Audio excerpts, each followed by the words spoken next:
नमस्कार, मैं तालिब चौधरी आप सभी का स्वागत करता हूं न्यूज़ टाइम भारत में। और इस वक्त हम मौजूद हैं दिल्ली गाजीपुर बॉर्डर, जहां किसान 20 दिनों से अपनी मांगों के लिए लड़ाई लड़ रहे हैं। उसी बीच भारतीय किसान यूनियन बलराज भाटी अपने संगठन के साथ समर्थन देने पहुंचे।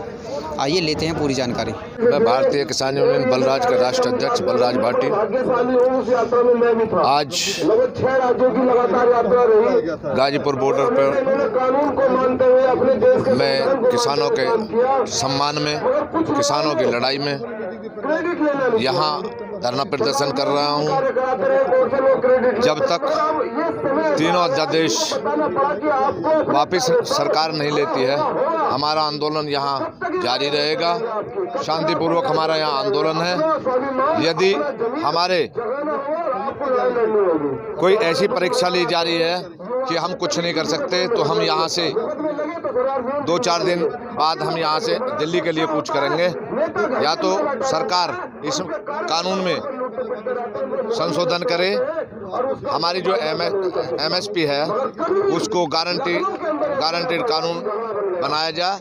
उससे नीचे यदि खरीद होती है तो हम उसको मुकदमा दर्ज होना चाहिए। तो तब तक केंद्र सरकार हमारी बातों को नहीं मानेगी, हम लोग यहाँ धरना प्रदर्शन करते रहेंगे। मेरा नाम ओमपाल भाटी है। मैं भारतीय किसान यूनियन बलराज से राष्ट्रीय मुख्य महासचिव हूँ।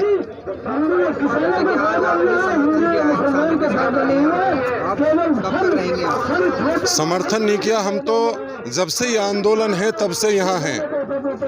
लेकिन इस आंदोलन में कुछ बाहर के लोग घुस गए, कुछ बीजेपी के लोग घुस गए और उन्होंने यहाँ तोड़फोड़ करनी शुरू की। उसी को लेकर हम यहाँ आज मजबूती से बैठे हैं। और जब तक ये काले कानून वापस नहीं लेगी सरकार, एमएसपी पे बात नहीं करेगी सरकार, हमें एमएसपी गारंटीड चाहिए, तब तक हम यहाँ से उठने वाले नहीं हैं। इन्होंने अब ये सरकार अब किसानों को यहाँ आने से भी रोक रही है। ये पहली बार मैं देख रहा हूँ कि ये सबका हक होता है आंदोलन करना, अपनी मांगों को मांगना सबका हक होता है। इन्होंने चारों तरफ से बॉर्डर बंद कर रखे हैं, उधर रास्ते में पत्थर इन्होंने लगा दिए हैं। लेकिन ये किसान हैं, जब धरती का सीना चीर के ये अनाज पैदा कर सकता है, इनके पेट भर सकता है, तो इस पत्थर को भी हटा के फेंक देगा। ये किसान बहुत दर्द में है। तो ये जब तक रहेंगे जब तक इनकी मांगे नहीं मानी जाएंगी। नहीं, सरकार ये सरकार किसानों की क्यों मानेगी?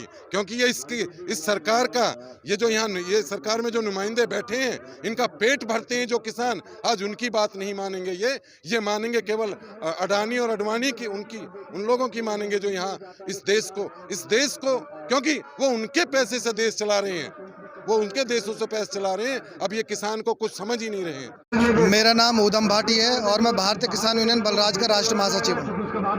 मैं इस देश के किसानों को और देश के युवाओं को आज कृषि बिलों के बारे में बताना चाहता हूँ कि इन कृषि बिलों पर जो किसान विरोध कर रहा है, उसमें जो तमाम मिथ्याएं भारतीय जनता पार्टी के लोग जो तमाम मिथ्याएं फैला रहे हैं, तमाम लोगों को कह रहे हैं कि ये किसानों के फायदे में। साथियों, मैं पूछना चाहता हूं और आप देशवासियों से कहना चाहता हूं कि आप भी खुद अपने दिमाग से सोचें कि भारतीय जनता पार्टी कभी भी कोई भी योजना लेकर के आती है, चाहे इन्होंने किसी मूर्ति का आज तक अनावरण किया हो, चाहे किसी योजना का शुभारंभ किया हो, आपने देखा होगा कि एक महीने पहले से ये लोग उसका प्रचार और प्रसार करते हैं, अखबारों में बड़े बड़े विज्ञापन देते हैं। नरेंद्र मोदी जी अपने मन की बात में भी उसका बार बार जिक्र करते हैं कि हम ये चीज़ लेकर के आ रहे हैं, ये चीज़ हम देश के लोगों के फायदे के लिए लेकर के आ रहे हैं। आपने देखा कि कृषि बिलों को लेकर के कहीं भी कोई 1 महीने पहले से कहीं कोई प्रचार प्रसार आपने देखा?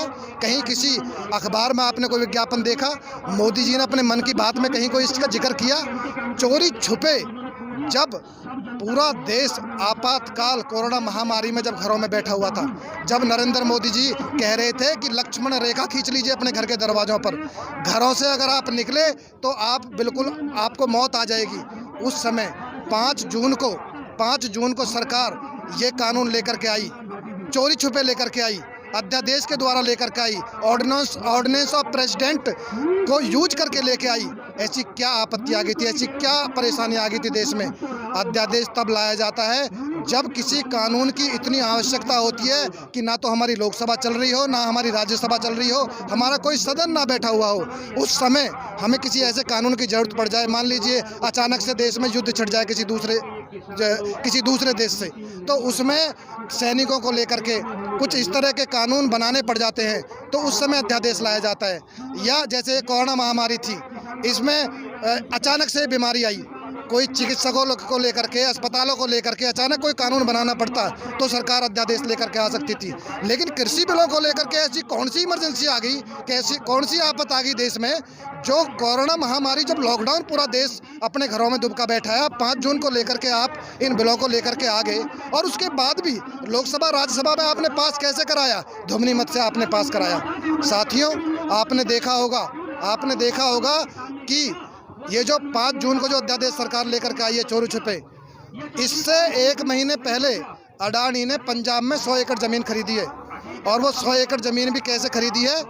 पहले सरकार कहती है कि हमें रेलवे यार्ड के लिए ज़मीन चाहिए। उसी क्षेत्र में, उन्हीं गाँवों में पहले सरकार कहती है कि हमें रेलवे यार्ड के लिए ज़मीन चाहिए, 20 लाख रुपए हम आपको देंगे। पहले लोगों को डराया गया। उसके बाद वहाँ अडानी आता है, अडानी कहता है मैं 25 से 30 लाख रुपए दूंगा।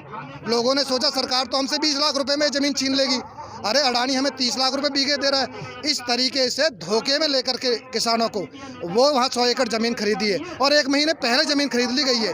अब आप जानिए, 1 महीने पहले ज़मीन खरीद ली गई है, या तो अडानी के कहने पर यह कानून लाया गया है, या इस कानून की पहले से अडानी को जानकारी थी। जो 1 महीने पहले अडानी ने 100 एकड़ ज़मीन अपने वेयर हाउस के लिए, वेयर हाउस भी इतने बड़े बड़े वेयर हाउस जो हमारे गोदाम होते हैं, उसमें 100 गोदाम एक वेयर हाउस के अंदर आ सकते हैं, इतने बड़े वेयर हाउस अडानी बना रहा है। तो अब मैं ये पूछना चाहता हूँ भारतीय जनता पार्टी से, एक वो वाड्रा है प्रियंका वाड्रा का, उसे कहते हैं, उसका दामाद है सोनिया गांधी का, उसे कहते हैं कांग्रेस का दामाद। तो अब हम क्या इसे भाजपा का दामाद कहेंगे अडानी को? भाई इसने भी तो वही काम किया है कि 1 महीने पहले सरकार को द्वारा उसको पता चल जाता है कि यहाँ पर कोई ऐसी योजना आने वाली है, अभी कृषि बिल आने वाले हैं, उनमें असीमित भंडारण का कानून आने वाला है, और पहले से ही वो इतने बड़े बड़े वेयर हाउस बनाना शुरू कर देता है, ताकि उनमें जो एक तो ये सीमा जो खोल दी है, इससे मैं इस देश के जो आम जनमानस है, किसान भी नहीं है, मैं उनसे ये कहना चाहता हूँ, इसे किसानों को आंदोलन समझने की भूल मत करो। असीमित भंडारण का दरवाज़ा सरकार ने खोल दिया है। अब बड़े बड़े पूंजीपति, उद्योगपति हमारी जो आवश्यक जो खाद भंडार है, उनका भंडारण करेंगे, और उनको तब निकालेंगे जब देश में महंगाई बहुत चरम पर पहुँच जाएगी। तो ये महंगाई की मार सभी पर पड़ने वाली है, इसलिए इस चीज़ को समझें। और ये जो कह रहे हैं ना कि कॉन्ट्रैक्ट खेती के साथ हम, देखिए हम प्राइवेट मंडियों को लेकर के आ गए हैं, अब मुक्त हो गई है कृषि, अब किसान को बहुत बड़ा फ़ायदा होने वाला है। मैं उन लोगों से ये पूछना चाहता हूँ कि देखिए प्राइवेट मंडी से नुकसान क्या होगा, नुकसान मैं आपको बताना चाहता हूँ। प्राइवेट मंडी जब APMC मंडी के बराबर में आएगी तो वो क्या काम करेगी? सरकार बार बार कह रही है कि हम APMC मंडियों को बंद नहीं कर रहे हैं, लेकिन जब प्राइवेट मंडी APMC मंडी से रेट जब ज़्यादा देगी, मान लीजिए पहले बार में वो 1000 रुपये ज़्यादा देगी, उसके बाद APMC मंडी में ना जाकर के किसान जाएगा प्राइवेट मंडी में, दूसरी फसल में भी हो सकता है वो 50 रुपये 100 रुपये ज़्यादा दे दे।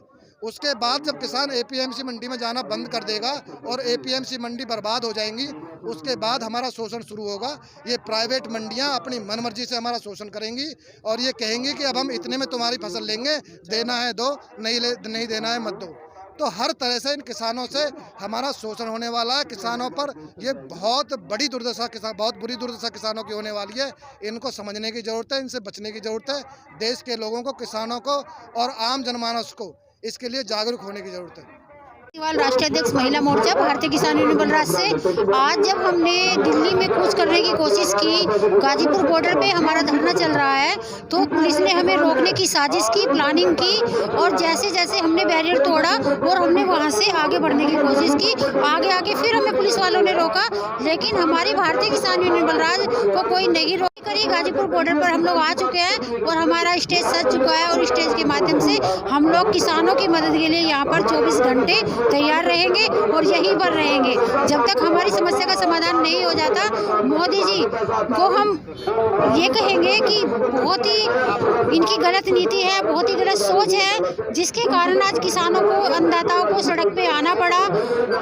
ये पूरी सृष्टि रची जा रही है, पूरे संसार को खाना मिलता है, आज वो सड़क पे पड़ा है और ये एसीओ के अंदर और अपने हॉल के अंदर अच्छे से रह रहे हैं। कैसे रह रहे हैं? शर्म की बात है इनकी नीतियों से कि हम घोर निंदा करते हैं। मैं चौधरी समीर पवार, गांव सिलारपुर, भारतीय बलराज यूनियन संगठन से मैं यहाँ गाजीपुर धरने पे आया हूँ और धरना, हमारी मांगे पूरी जब तक सरकार नहीं करेगी हम धरना देते रहेंगे और किसान के हित में अंतिम समय तक हम साथ देंगे।